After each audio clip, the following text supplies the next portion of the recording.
Dejar saber. We have two verbs again. Dejar saber.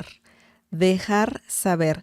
Dejar is a great verb that means to leave. Also, to, in some situations, to let. Déjame ayudarte. Let me help you. Okay? So it has quite a few meanings, but it can work with the verb saber. Saber. Dejar saber. What does this mean? This means to let someone know. Okay? So this is a common thing to say. You want to let someone know about something, or you want that person to let you know about something in particular. So that is it. That's the meaning of dejar saber. Okay? So let's look at some examples using this phrase. Déjame saber si vas a ir con nosotros. Déjame saber si vas a ir con nosotros. Okay? So this means let me know if you are coming with us. It's a simple sentence. Déjame, by the way, we're using reflexive pronouns. Me, le, and nos. In this situation, you can use déjame, déjale, déjanos, okay? So that's a common thing to say in Spanish. And when you add, of course, saber, déjame saber, that means let me know. Déjame saber. Déjame saber. Let me know. Si means if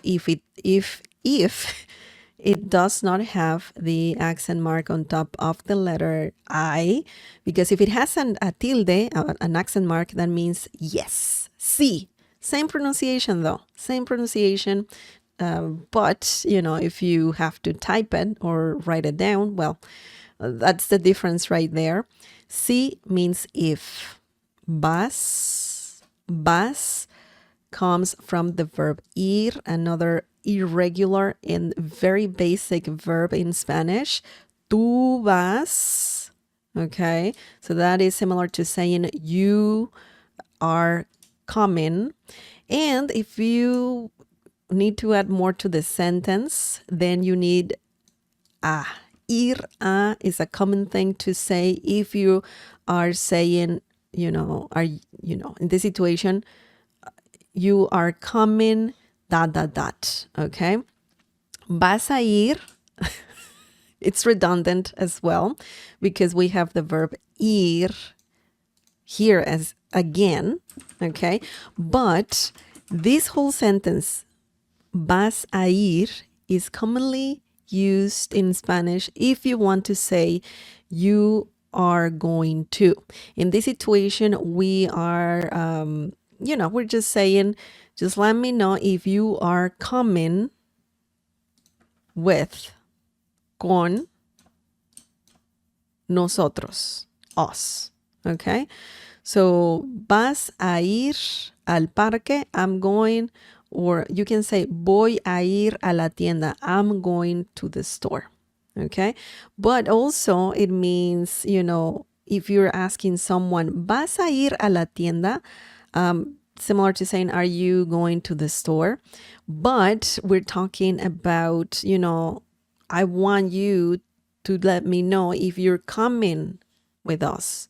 Because if you say, if you are going with us, that makes no sense. I mean, it's, it could be, I guess, but it's similar to saying, if you're coming with us. ¿Vienes con nosotros? Are you coming with us? Okay. So it can also mean, coming. If you are coming with, in this situation, nosotros means us, con means with. Okay.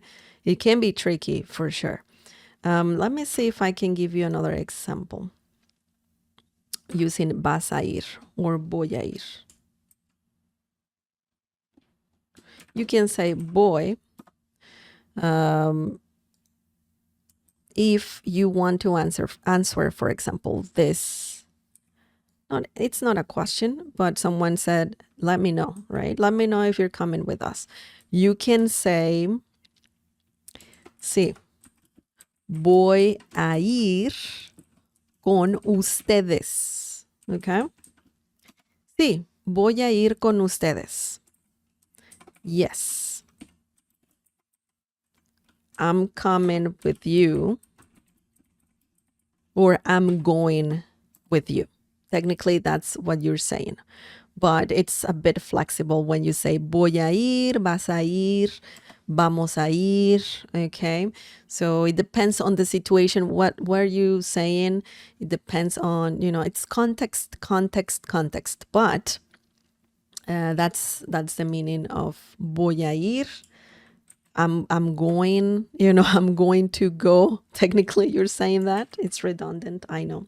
But anyways, we're talking about dejar saber in this situation. So,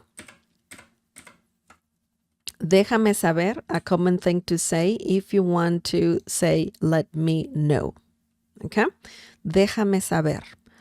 Now, let's look at the next example using dejar saber.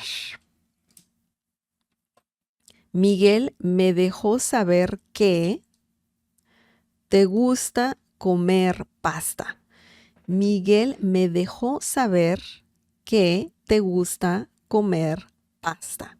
So this means Miguel let me know that you like to eat pasta. Okay, so maybe you're on a date with a person, and you ask their friends, hey, what does this person like to eat, right? So they let you know that this person likes to eat pasta.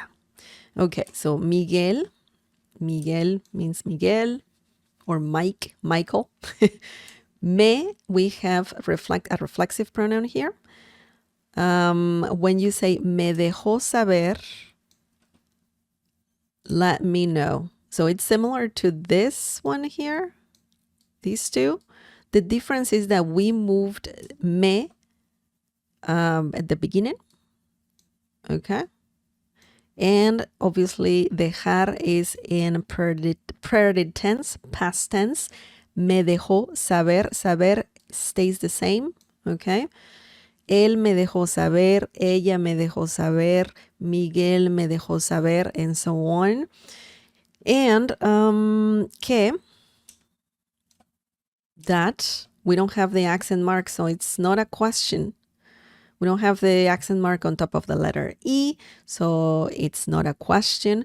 When it doesn't have the accent mark, it means that. Okay, of course there are exceptions and whatnot, but usually when it doesn't have the accent mark, que, it means that. Te gusta, a common phrase to say, that means you like to, in this situation to, because we're gonna talk about something, we're adding more, right?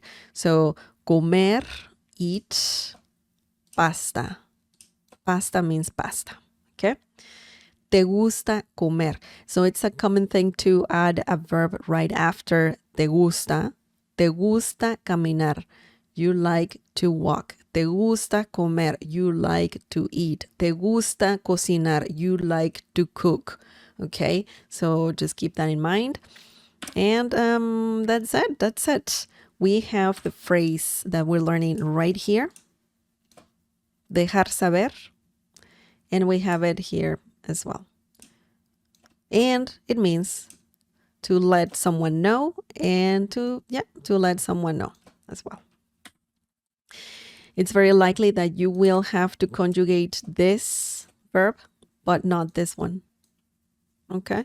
When using this. Excellent.